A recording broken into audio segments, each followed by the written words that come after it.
Wow,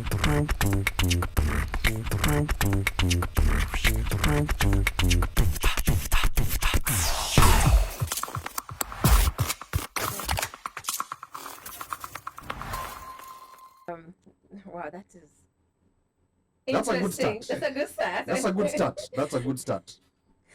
Almost was like, what did she just do? Mm. Anyway, I'm so happy to be back. I know I had said I'll be out this weekend, but Why are you here? I love you guys more. Oh, Okay. Oh, that's good. That is so sweet.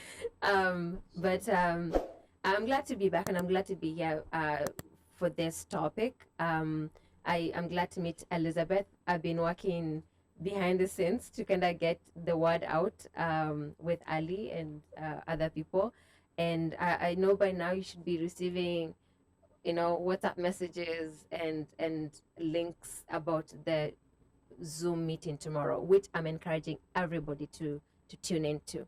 I think my question is, and I think you've already experienced it, people telling you the states are so far from each other. If you only have one polling center in DC and another one in Canada, it's almost like not worth it coming out here to have us vote, because someone from California will not come to DC just to vote, because it's a lot of money just to travel. And right now, summer travel is so expensive. Let's not even talk about what's happening in the world right now. So I'm glad that you've noticed that, that, and this is feedback you can give. But I would want us to talk about what does it mean for us in the diaspora to participate in elections in Kenya. So from the the word go. So yes, Kenyans can vote from the diaspora.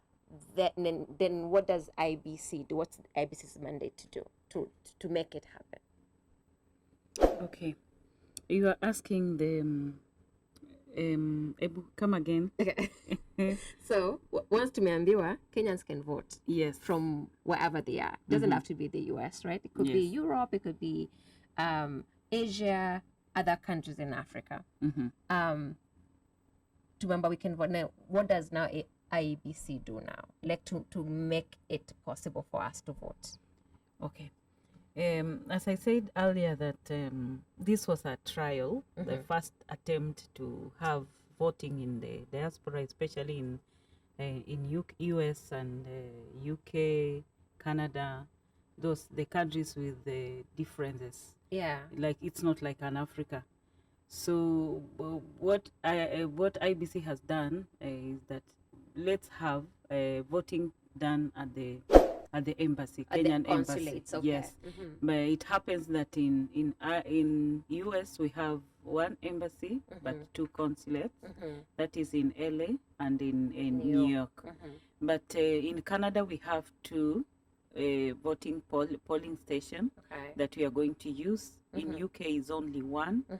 And as you see, most Kenyans are segregated in different states. And it is very difficult for us to reach into those areas. However, the law allows that if we have to go to vote, we have to vote at the embassy. But that one is not, it is not casted in the stones. We still have another chance that immediately after these elections, the Kenyans living in diaspora will have to engage IBC so that we can be able to see if the laws can be able to be changed, so that in the coming election in 2027, every Kenyan living in diaspora is given a chance to have a vote wherever they are, regardless of going to the embassy. But this is a discussion that should be brought in and passed through the parliament, so that it will be able to accommodate the situation the way it is. But now this will depend with you, because after this election we normally have what is called post-election evaluation reports. And under these evaluation reports, it is one of the things that we have to get a report from the diaspora and the opinion on what you people think. And then from this one, we are going to generate what will come after in 2027.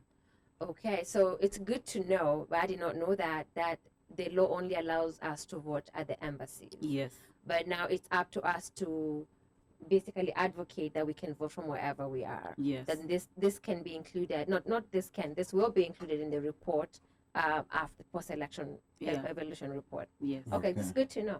Yeah, now that idea of like Kenyans having to vote in the embassy is an issue that we discussed extensively here with when Miss Joyce Ekwam was in studio here, and when you speak to some of the political players back in Kenya, or even just some legal experts, they're challenging that position, and IBC has been challenged quite a few times in court. Sometimes they win, sometimes they lose.